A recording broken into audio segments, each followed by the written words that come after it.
watching Shalom TV, celebrating Jewish culture.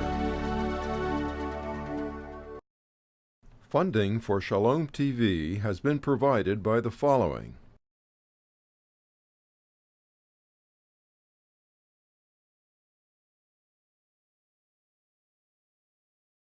and by viewers like you.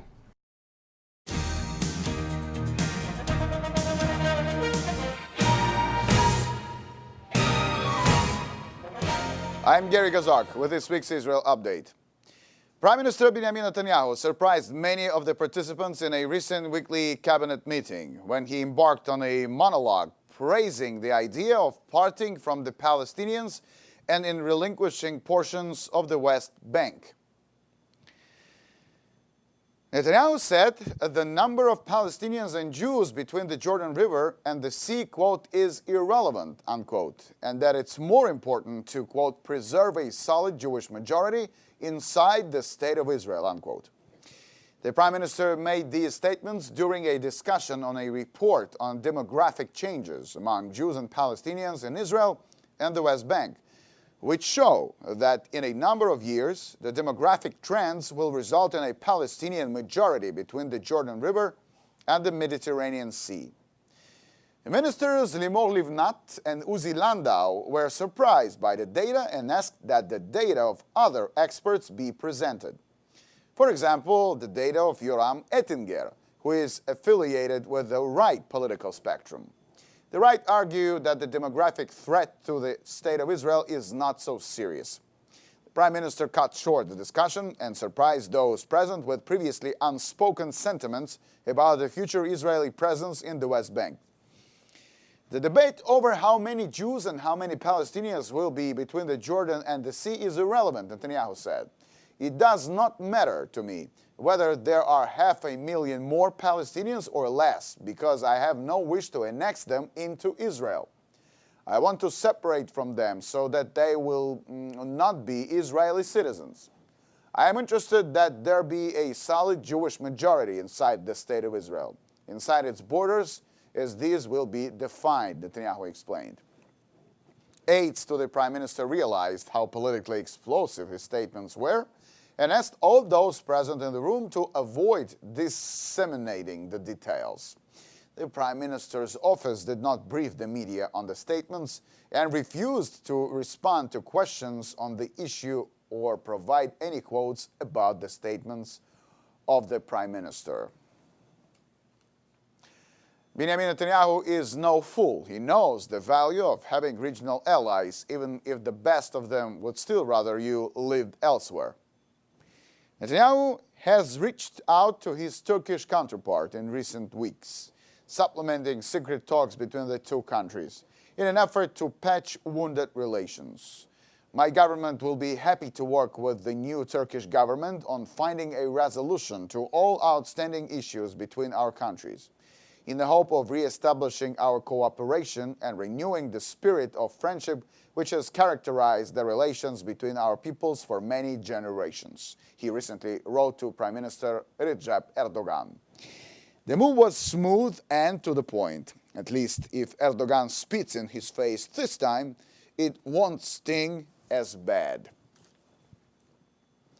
Parliamentary Assembly of the Mediterranean, including Egypt and Palestinian Authority, drafts unusually Israel-friendly resolutions. The Parliamentary Assembly of the Mediterranean Basin States called for Hamas to accept the quartet's three conditions for recognizing the Islamist movement: renunciation of violence, recognition of Israel, and accepting the agreements signed in the past by Israel and the PLO. Deputy Knesset Speaker MK Maljali Wahabi from Kadima said that all of the countries attending the meeting in Croatia, including Egypt, Morocco, Tunisia, and Algeria, as well as the Palestinian Authority, voted in favor of the resolution. The Assembly, which has 23 member states and aims to foster cooperation among Mediterranean countries, also called for a return to Israeli-Palestinian negotiations and an end to the conflict. This is the first time after 17 Assembly meetings that Israel is not the central topic and is not attacked from all sides, said Wahabi, who is one of the Assembly's vice presidents. When the Arab world is busy with itself, regime change and violent civilian protests, democratic Israel is popular and sought after, he added. Representatives from member states Turkey, Lebanon, Syria, and Libya did not attend the conference. Wahhabi added that the Egyptian Deputy Foreign Minister Ashraf Hamdi said that his country remains committed to all international agreements, including the 1979 peace treaty with Israel. Israel Aerospace Industries, IAI, signed a Memorandum of Understanding, MOU, with Airbus Military, a division of the European Aviation Consortium, for the development of a flying radar station. IAI will develop with Airbus an early warning system for the Airbus Military C295 plane, a multi-purpose plane that can operate in difficult and remote areas, easily reconfigured for various missions it needs to undertake.